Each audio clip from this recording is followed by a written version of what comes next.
Good morning, everyone. This is Lori Flickinger coming to you live from Lori's Wellness Loft. And for those of you who are joining me for the first time, I am a health and life coach.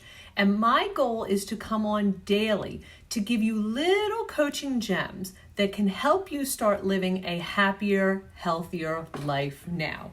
So thank you all for joining.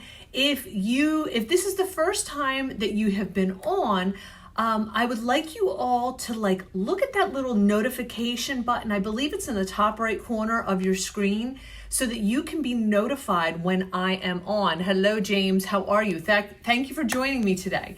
So today we're going to talk about a topic that one of my listeners asked a question about. Good morning, Diane. How are you? Hello, Christy. I hope you're feeling better.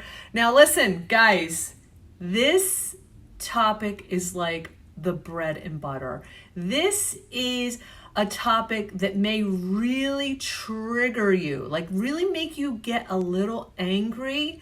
And I'm sorry, but follow me through to the end, and I guarantee you it's going to change the way you feel about your body image and about weight loss, okay? So a question came through yesterday.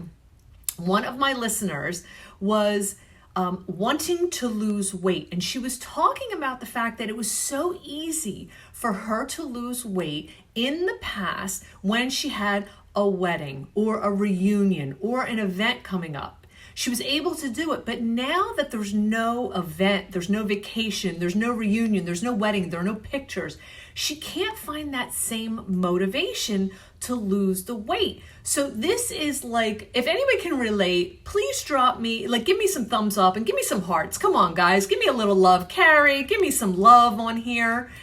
And this is very common for people because what happens is weight loss becomes really easy when you have a goal outside of yourself, but a lot of times people can't just do it for themselves. And they'll come into the studio and they're kind of trying to, if you saw the teaser this morning, hate their way into weight loss.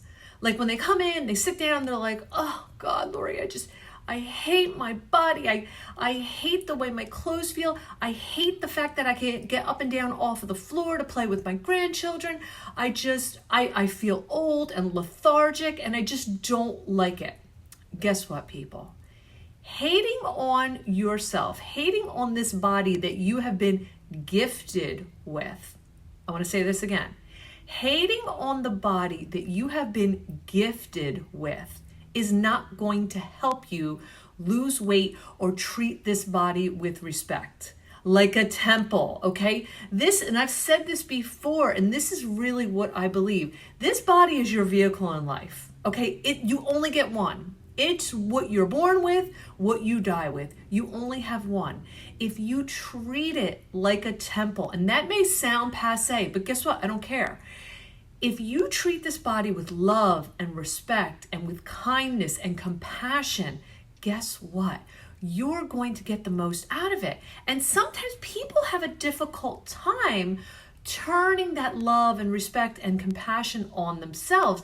It's much easier to give that to others. So here's something that really helps people have that sink in. I'll say to themselves, all right, do you have children? Do you love your children, your grandchildren, your animals? Would you ever put this type of food into them? Would you sit down with your 4-year-old grandson and feed him a whole bag of Oreos or a whole bag of chips? No, you wouldn't do that, right? So why are you doing it with yourself? And what it comes down to, and I know this is hard for everybody to realize, is the reason why, and write this down, people, you're going to want to write this. This is important. The reason why you're overeating is because of the thoughts in your head that are creating feelings and then actions. So you're thinking a thought that it's creating a negative feeling and then creating the action of overeating. The only reason why we are over fat is because we are overeating. It's that simple. And I'm not trying to oversimplify it, but I am.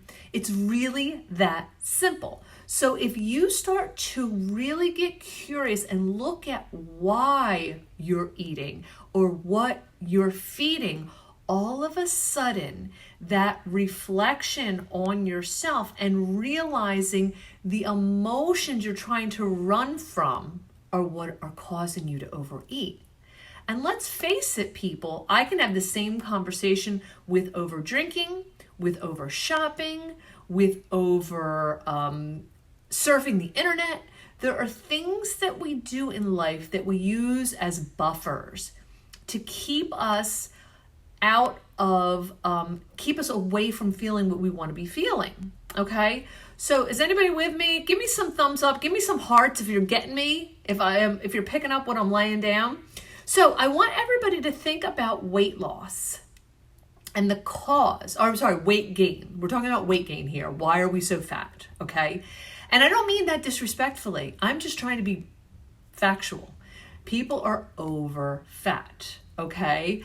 And this is why, because of the overeating. But what is the cause? I want people, if you really want to get involved in this and really get me all ignited, type in the comments below why you feel that you're overweight.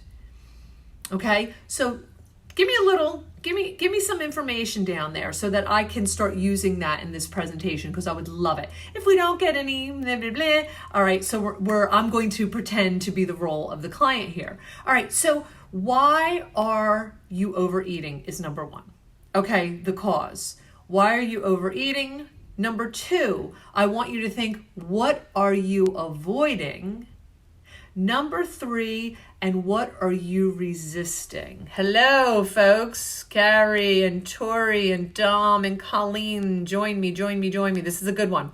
And please interact, because it's easier for me to coach when there's people talking to me. And when I talk to myself, I sometimes start sounding like a crazy person.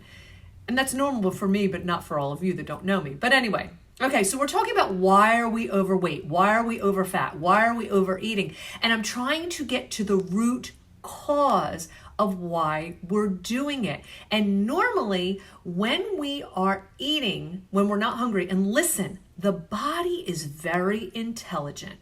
Your brain is designed to send signals back and forth from your stomach to the brain that are telling you, number one, when you are hungry, and number two, when you are full. We are so involved in everything else going on in our lives that we are ignoring these natural signals. And you will notice people who are naturally thin are very good at hearing that signal, I am hungry, then hearing the signal, I am full. They're not looking at their plate, they're not finishing everything, they're not eating just because of a clock, they're listening to their body. And we as Americans especially have gotten so far away from actually listening to the intuition of our bodies that we don't even hear it anymore. We don't even notice it until it's screaming at us. So by the time a client gets to me and I put them on the scale, they are so, they've lost touch so much with reality. They're usually 20 or 30 pounds heavier than they actually thought they were. So it's shock because they have tuned out for so long and they have been using food for comfort, avoidance, distraction for so long that they don't even realize they've put on another 20 or 30 pounds since they've realized that they've become overweight. Can everybody relate to me? If you can relate to me, give me some thumbs up in the comments down below. If this is something that's like lighting your fire, please hit that little button on the bottom that says share. I would so appreciate if you share this on your timeline to help expose me to new people that I could possibly help with these lives. Okay, so you're trying to figure out what you're feeding. So number one, you have to become aware. Here's an example. Okay, I tell my clients when I coach with them, and write this down, this is good stuff, people pay money for this. I want you to think of a number line when you're about to eat, okay? How will I do this so it's the right way you'll get it. So 0 being completely empty. so super hungry that your stomach is growling, you're about to pass out. Then 5 is in the middle. Okay, 10 is Thanksgiving stuffed. I have to unbutton my pants. Okay, and I want you to start listening to your body and asking yourself the first question you want to ask yourself when you're in the cupboards or you're looking in the refrigerator mindlessly. I want you to stop yourself and say, number 1, am I hungry?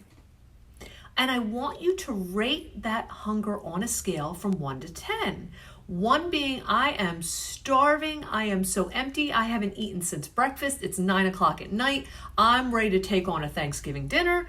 And 10 being, I am so stuffed, I've been eating all day, I don't remember most of it, I am full, okay? So I want everybody to kind of think of a 5 as being neutral.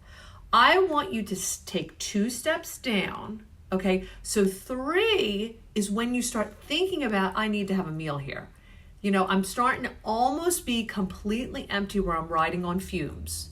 And then I want you to start thinking of 2 over. A 7 is where that is your full, not a 10.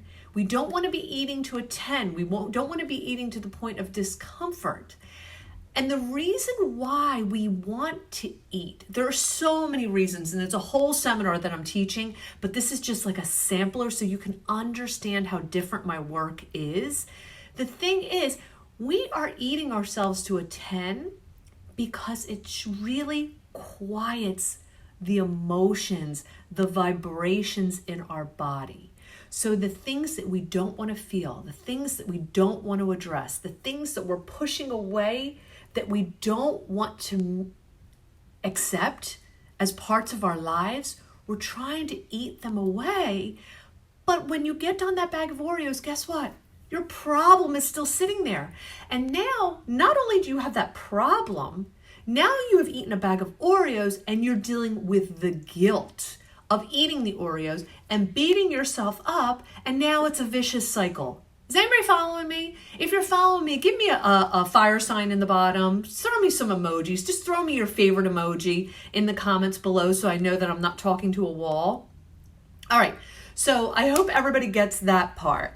So your feelings are what drive your actions. And if we don't get control of our feelings, we're never going to get control of our eating. And food is the most acceptable form of abuse. And I'm not trying to make that sound scary, but people abuse drugs. It's a taboo. People abuse alcohol. It's a taboo. People abuse substances, okay? But we're allowed to abuse food because it's considered safe. But is it? I mean, is it really? It's the number 1 cause of disease right now. And I always tell people, if you truly loved yourself enough, you would be ready to do this work. And I'm not saying this work is going to be easy. I'm not saying this work isn't going to make you reflect on what you've been doing. But what I would love to do with you is create a new normal. So what people will say to me when they come in and they're sitting in the coaching room or they call in, well, you know, Lori, this is just normal for me. It's normal for me to starve myself all morning, and because I've started a new day, right? I'm on a diet. I've starved myself all morning, and then I get home, and as soon as I turn my key in the door, all I can think about, the thoughts, even driving home, the anticipation of what am I going to eat? Because number 1, I am starving, and number 2, the emotions and the thoughts in my head are just running wild. So do you see how you're setting yourself up for failure? I would love you to just try something different to create a new normal. The normal that you're living doesn't necessarily have to be the normal of the next chapter of your life. So if this was helpful, please drop me a 1 in the comments below. If I totally lost you, please drop me a 2 in the comments below. If you would like me to coach on a topic that's more applicable to what you're going through right now, please either message me or type that in the comments below, and I would love to address each and every one of your problems or issues, just to help everyone else out there. I'm really enjoying the feedback that I'm getting from all of you, and I'm really enjoying coming on live daily to just give you a little taste of what it's like to coach here at the Loft. So if I have enticed you, something I want you all to look into. I know a lot of people are afraid of the coach, and I'm not somebody to be afraid of, but people are afraid of me. I've noticed this. So if you're afraid to come on and coach with me live or coach with me in a program, I actually have a program that is for sale on my website. It's called the Fit in 21, and it is a program that I developed over 10 years ago, but it's still really applicable today. It is a 21-day program where we focus on your thoughts, your feelings, and your behaviors, and the results are guaranteed if you follow through with it. So hoping all of you are having a fantastic day. Please message me if you need something, and I will talk to you all soon.